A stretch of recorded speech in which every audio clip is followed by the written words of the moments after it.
प्रभु, भीम भैया अपनी प्रिय पत्नी के प्रेम के आवेश में उन दिव्य कमलों को ढूंढने निकल पड़े हैं, परंतु उन्हें इस बात का ज्ञान नहीं है कि ये दिव्य कमल कहाँ खिलते हैं। देवी, इस समय उन दिव्य कमलों की सुगंध ही भीम भैया को उस सरोवर की ओर खींच रही है।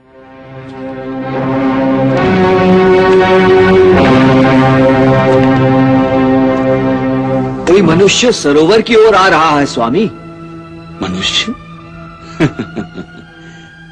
तो कदाचित अज्ञानी होगा वो। अवश्य, वरना यक्षलोक के इस सरोवर की ओर आने का दुस्साहस कोई कैसे कर सकता है?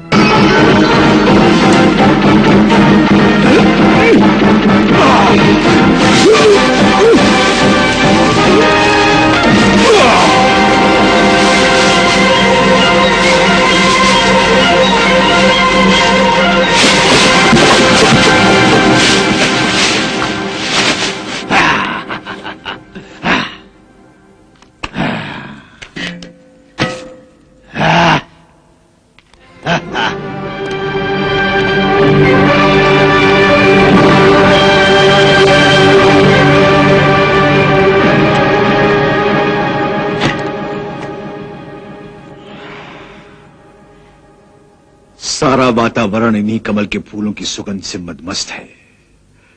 इसका अर्थ है वो सरोवर यहीं कहीं है। चलो देखते हैं।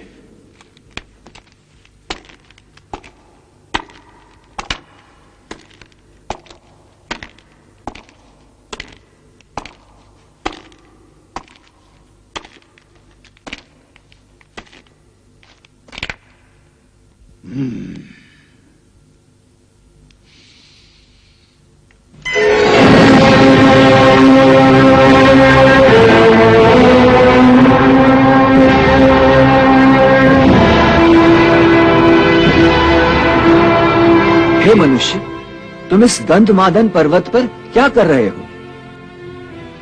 इस पर्वत पर मनुष्य का आना उचित नहीं है। ये सुगंध कहां से आ रही है? ओ, तो तुम्हें दिव्य कमलों की सुगंध यहाँ तक खींच लाई है। हमारे यक्षलोक के सरोवर से आ रही है ये सुगंध। अच्छा, कमल के इन्हीं फूलों के लिए मैं इस पर्वत पर आया हूं। कुछ फूल लेकर मैं यहां से चला जाऊंगा। आप मेरा मार्ग छोड़िए। तुम दिव्य कमलों को नहीं ले जा सकते। क्यों? क्यों नहीं ले जा सकता? क्योंकि मनुष्य का उन पुष्पों पर कोई अधिकार नहीं है। उन पुष्पों पर केवल यक्षलोक का अधिकार है। इस सृष्टि में जो भी फूल खिलते हैं, उन पर किसी एक का अधिकार कैसे हो सकता है? ये तो प्रभु का आविष्कार है और इस पर हर एक का अधिकार है। इस पर्वत का निर्माण तो यक्षों ने नहीं किया, फिर इन कमलों पर, इस दिव्य सरोवर पर यक्षों का अधिकार कैसे हो सकता है? मैं इन फूलों के लिए आया हूं और इन्हें लेकर ही जाऊंगा। हे मनुष्य, तुम्हारी इन बातों से अहंकार की गंध आ रही है। तुम मुझे चुनौती दे रहे हो। कदाचित तुम्हें इस बात का ज्ञान नहीं है कि मैं संसार का सबसे बलवान पुरुष हूं। हे मनुष्य, हम तुम्हें चेतावनी देते हैं। तुमने अगर सरोवर की ओर जाने का प्रयास किया तो हम तुम्हें जीवित नहीं छोड़ेंगे।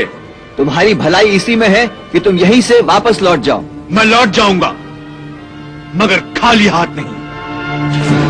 हाथ हमारे भी खाली नहीं है मानव।